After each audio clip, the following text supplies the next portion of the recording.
Hi, I'm Dwayne Brown. Tonight on KPBS Evening Edition, the governor says the emergency is over in California's prisons. Please, get your hands up. Please, get your hands up. This is only a drill. First responders come to San Diego to learn what to do when a gunman is on the loose. Plus, we'll talk with the food bank's new president about the record number of needy families and the future of feeding hungry San Diegans. I'm Peggy Pico. Also ahead, we'll take an in-depth look at the military's new policy on random alcohol testing and its potential impact on Camp Pendleton Marines. And controversy has not stopped yoga classes at Encinitas elementary schools. We'll tell you why some parents are objecting. KPBS Evening Edition starts now.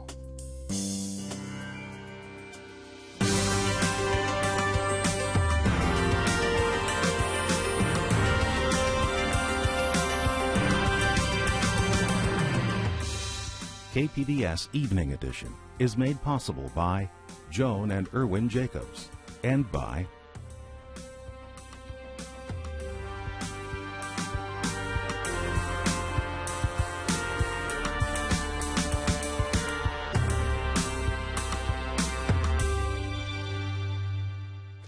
Hello, good evening. Thanks for joining us.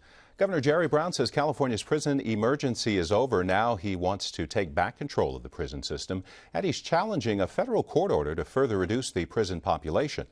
The state has until June to reduce the number of inmates to 110,000. The cap was imposed in 2009. The court said crowded conditions violated inmates' rights and led to deaths. Brown says the state has reduced overcrowding and improved inmate health care. I mean, we've gone from serious constitutional problem to one of the finest prison systems in the United States. Most of the people in prison get far better care for mental health problems or their physical well-being inside the prison than they'll get once they're released on the streets. So that's the second.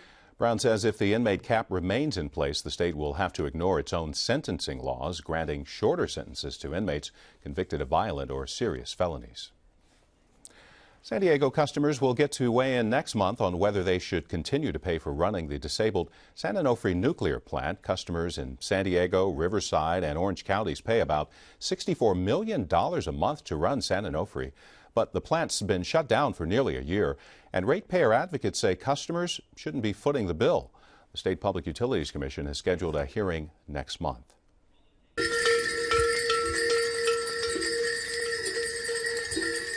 Bells rang in Tucson this morning in memory of the victims of a mass shooting 2 years ago. 6 people were killed, 12 injured, among them former Congresswoman Gabrielle Giffords. She and her husband have launched a political action committee to try to curb gun violence. In a USA Today opinion piece, they say Congress has done nothing because of the gun lobby, and they tell gun owners to forget the boogeyman of big bad government coming to dispose or dispossess you of your firearms. We don't want to take away your guns any more than we want to give up the 2 guns we have locked in a safe at home. Giffords and Kelly say they want their PAC to start a national conversation about gun violence and to raise money to balance the influence of the gun lobby. San Diego Unified Trustee is asking for a review of the district safety plans in the wake of a shooting at a Connecticut elementary school. Scott Barnett wants to look at what can be done to increase safety and security at each campus. Joe Henry, looking for you. Where are you? San Diego State is hosting some timely training for first responders, what to do when there's a gunman or a violent intruder. It's called an Active Shooter Response Training Program. The 2-day workshop was planned long before last month's shootings in Connecticut. Instructors say they are teaching options to help people survive such incidents. The idea is that if people can evacuate, if people can get away, they should do it. If they're in a place where they can lock down and remain safe, they should do that. But if they have none of those options, if the person is there in the room with them or confronting them, that it is better to fight, it is better to resist, it is better to provide distractions, anything that one can do to keep from being shot, killed. SDSU has offered the training since 2008. The school says demand for the course is increasing and it's training more instructors. The USS Thatch left San Diego this morning on a 6-month deployment to Central American waters. Their mission is one well known to law enforcement along the U.S.-Mexico border.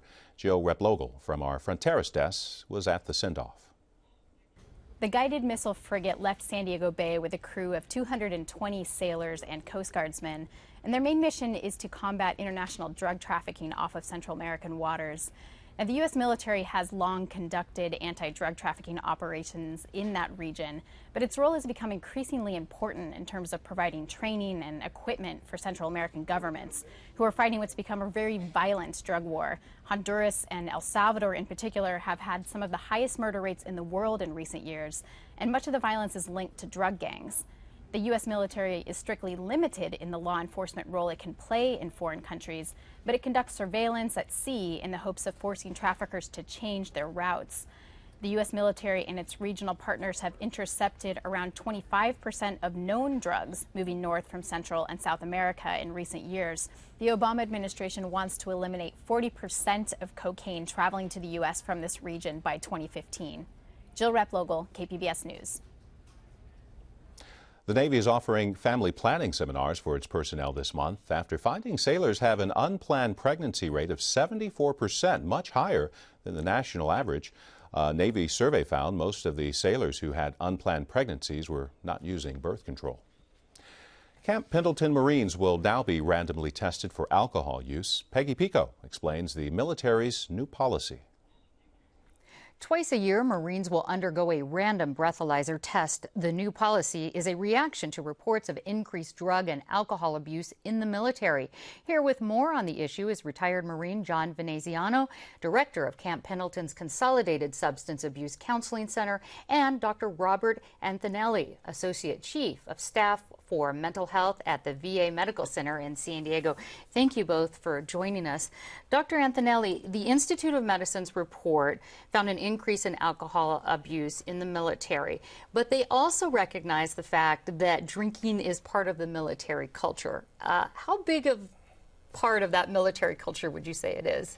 Well, we've known for a long time that military personnel drink at heavier rates than age-matched civilian populations. What caught the interest of the Institute of Medicine, though, was some trends in the data showing that whereas the rates of heavy drinking had decreased slightly over a decade or more ago, the more recent data that were coming out showed it to be higher than expected. So that's what stimulated the Institute of Medicine report. Absolutely. I think I remember one detail was up 47% in 2008 from previous things. John, do you think that is just they're trending more on that? We're recognizing it more? Or do you see that there is actually more drinking or alcohol use among maybe returning troops from the Middle East? I'm sure there are the returning Marines that may drink a little bit more, but I haven't seen any statistics that say, other than what the doctor was referring to.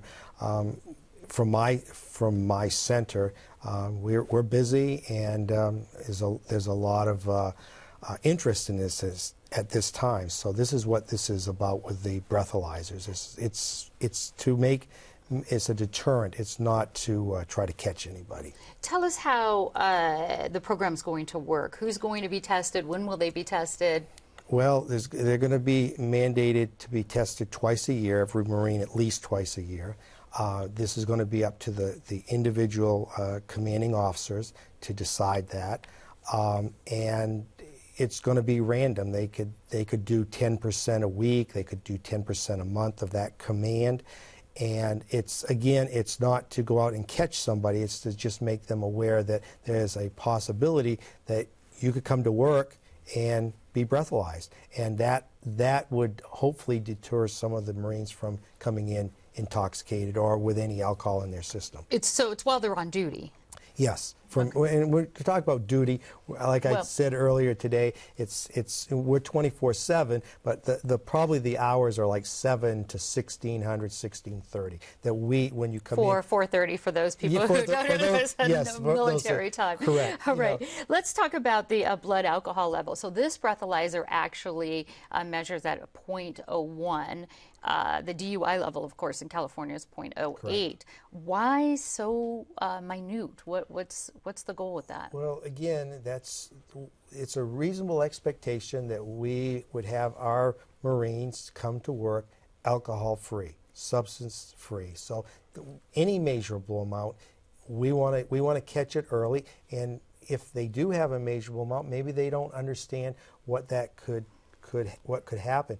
And if we're testing individuals at say 7 or 7:30 and it's a 0.01 or 0.02, maybe they drove to work and they got there at 5 o'clock, so the alcohol level would be higher. We want them to understand it takes a while for this alcohol to leave their system.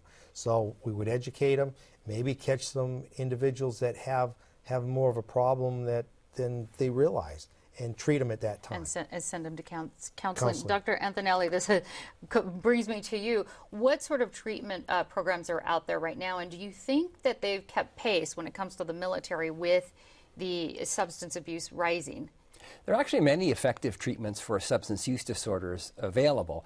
What the Institute of Medicine found was that the Department of Defense and some of the branches of the military need to coordinate better and make sure that they're using these evidence-based treatments efficiently throughout the military system. So there's good treatments out there, and I think the Marine group that John heads is doing a good job.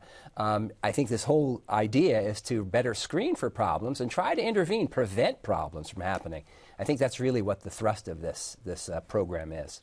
All right, we are out of time, so we'll have a whole lot more on our website and links to where people can get help in the military as far as anything when it comes to drug and alcohol abuse. Thank you both so much for talking with us today. Thank you. Pleasure. Thank you.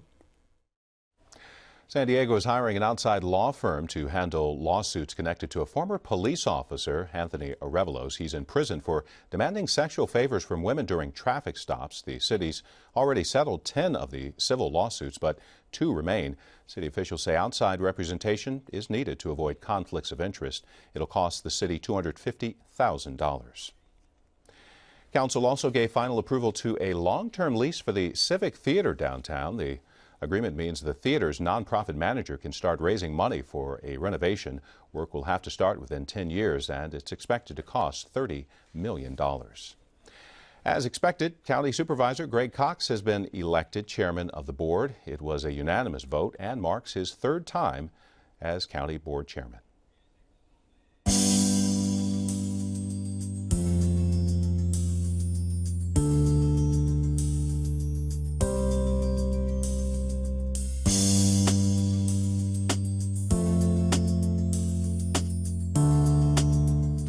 California's insurance commissioner says a proposal to raise rates for Anthem Blue Cross customers is unreasonable, but he says he can't stop it. State law doesn't give him the authority. Anthem plans to raise rates for some of its small group customers this month. Commissioner Dave Jones says the increase will average nearly 10% a year. Anthem says it's more like 7.5% and says the new rates reflect the rising cost of health care. The increase affects Anthem's policies for small businesses.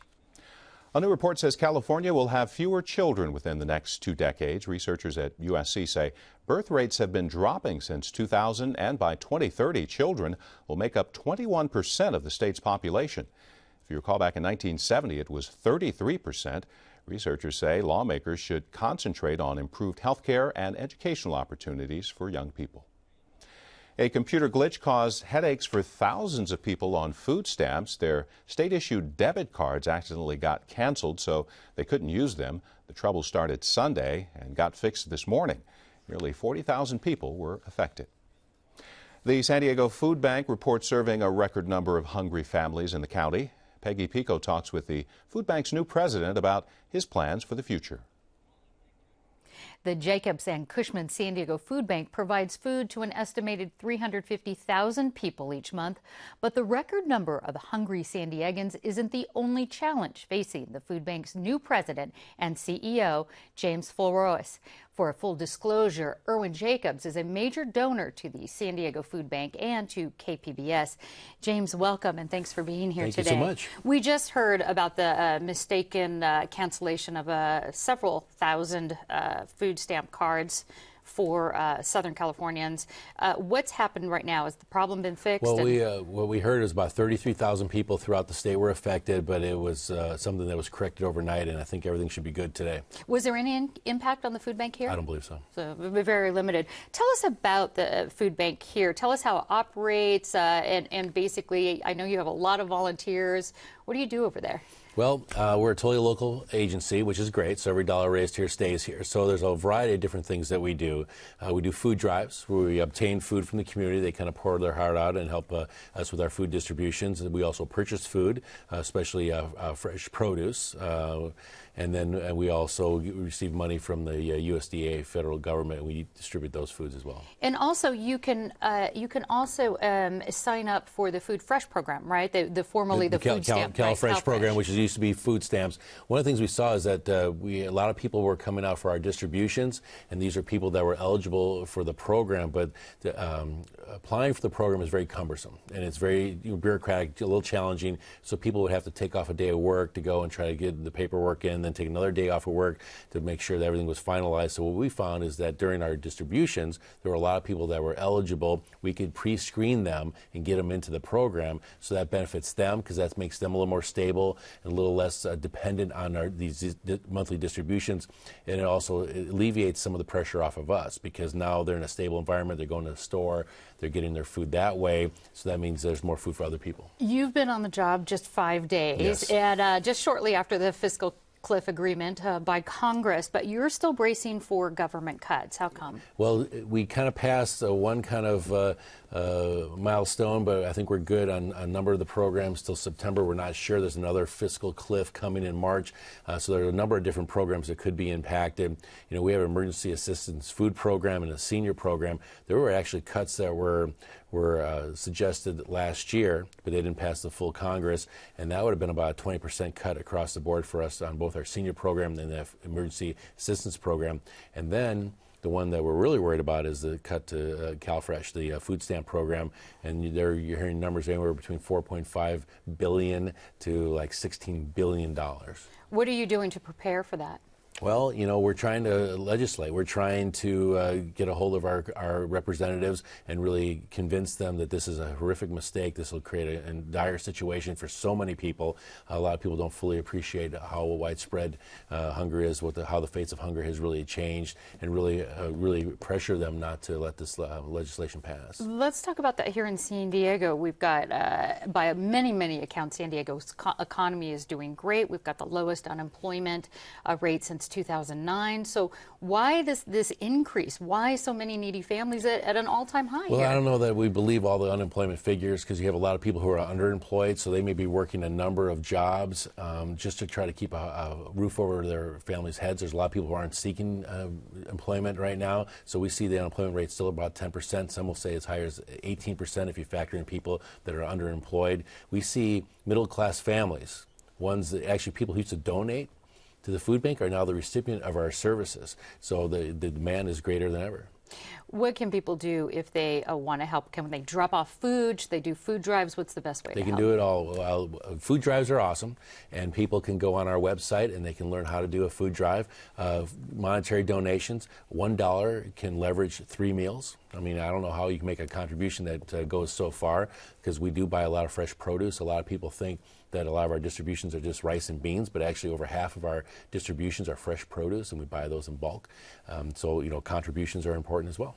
I've got time for one last question. You were the head of the San Diego Burn Institute for 20 years, nonprofit as well. How do you think that prepared you for handling this scope of situation here in San Diego? Well, I'm a career nonprofit guy. I love the fact that the Burn Institute was a local organization, and we built that to become the top burn foundation in North America, and we have that same ambition. We want to become the model food bank in the United States. All right, James Flores, thank you so much for joining us. Thank you so much. I'm Judy Woodruff. On the next News Hour, we look at the explosion of free online college courses. Join us tomorrow for the PBS News Hour.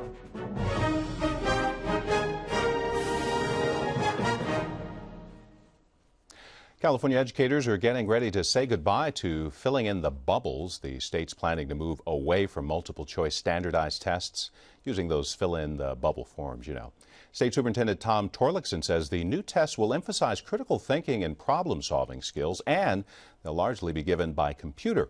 The new tests would be used in the 2014-2015 school year if state legislators approve the concept.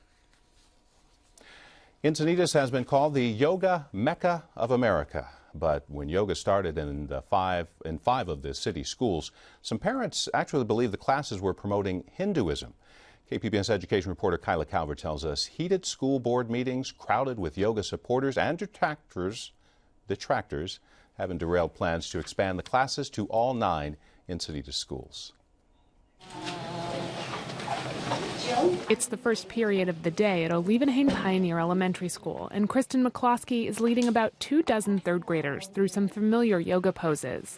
All right, let's do our opening sequence A. So everyone take a big inhale, lift those arms up, look up, and then exhale, fold over the legs. At the end of the half-hour class, 8-year-old Jacob Hagan says he feels ready for the rest of his day. Because you get to stretch out, and it's good to be the first class because it wakes you up. Schools across the country are focusing more on teaching students to make healthy choices. And Encinitas Superintendent Tim Baird says yoga is just one part of the district's physical education curriculum. But we also have a nutrition program. We also have a life skills program where kids learn about perseverance and responsibility. And so it's a much broader thing than just yoga. The whole wellness program is supported by a $500,000 grant from the KP Joyce Foundation. The Encinitas-based group promotes a kind of yoga called Ashtanga. But when Mary Edie visited a yoga class at her son's school last year, she saw much more than a fitness program. They were being taught to thank the sun for their lives and the warmth that it brought, the life that it brought to the earth. And they were told to do that right before they did their sun salutation exercises. Edie says those are religious teachings, so she opted her son out of the classes. And the more she reads about the Joyce Foundation and its founders' beliefs in the spiritual benefits of Ashtanga yoga, the more convinced Edie is that it can't be separated from its Hindu roots. But it's stated in the curriculum that it's meant to shape the way that they view the world. It's meant to shape the way that they make life decisions. It's meant to shape the way that they regulate their emotions and the way that they view themselves. And so that's very different from sports programs. And then the question becomes, if it is religious, which it is, who decides when enough religion has been stripped out of the program to make it legal? I mean, that's the problem when you introduce religion into the curriculum and actually immerse and marinate children in the program.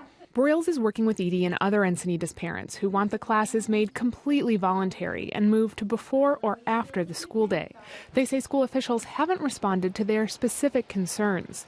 Those concerns include the Joyce Foundation's funding for researchers at the universities of San Diego and Virginia to study whether the yoga classes affect things like attendance, behavior, and student achievement.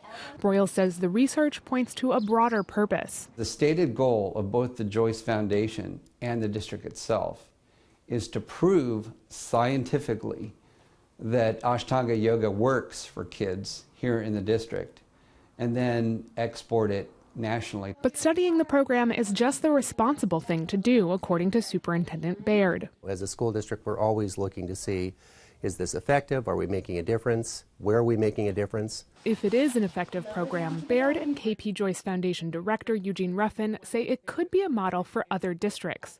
And Ruffin says that's not sinister. What's being taught in the yoga classes is typical of athletics programs for kids. They provide you with the exercise and the motivation for children, and then they give you character exercises. Thou shalt not steal, thou shalt be honest, thou shalt be respectful to adults. All of those things come with different programs. Ruffin says those ideals aren't specific to Hinduism and don't conflict with his own Catholic upbringing. Despite the controversy, most parents are happy with the classes, including Monique Coco. Waiting outside to pick her children up just before school lets out, she says they certainly aren't learning about Hinduism. Absolutely not. No. What my daughter tells me is she did the pancake today, and she lays down and then she cracks up because it's so funny. Coco hears from teachers that kids are calmer and more focused after yoga, and the school district is moving forward with plans to have the classes taught at all 9 Encinitas schools starting this week. Kyla Calvert, KPBS News. Remember sweating through some very hot days last summer? Government meteorologists say 2012 was the hottest year on record for the U.S. March set heat records for much of the nation. The dark red areas on the map show the places where the temperature was at least 8 degrees higher than average for the month. And July was the other really hot month. Scientists say global warming and weather variations are to blame. From hot to cold, a cold front is headed our way. It's expected to bring rain by Thursday, but the rainy weather is only expected to last for a day. Partly cloudy, expected to return by Friday, and the Weather Service is also expecting some windy conditions in the desert. Recapping tonight's top stories, Governor Jerry Brown says the emergency is over in state prisons. He's asking a federal court to end its oversight of California's prison system. He also wants an end to a court-ordered cap on prison population. San Diego State is hosting a 2-day workshop teaching folks how to stay alive when confronted by a gunman or armed intruder. The university has offered the workshops since 2008, but says demand has increased in the wake of mass shootings across the U.S. And San Diego customers will get to weigh in next month on whether they should continue to pay for running the disabled San Onofre nuclear plant in the North County. Customers in San Diego, Riverside, and Orange counties pay about $64 million a month to run San Onofre, but the plant's been shut down for nearly a year, and ratepayer advocates say customers shouldn't be footing the bill. The State Public Utilities Commission has scheduled a hearing next month. And you can find tonight's stories on our website, kpbs.org/evening edition. Thanks for joining us. You have a great night.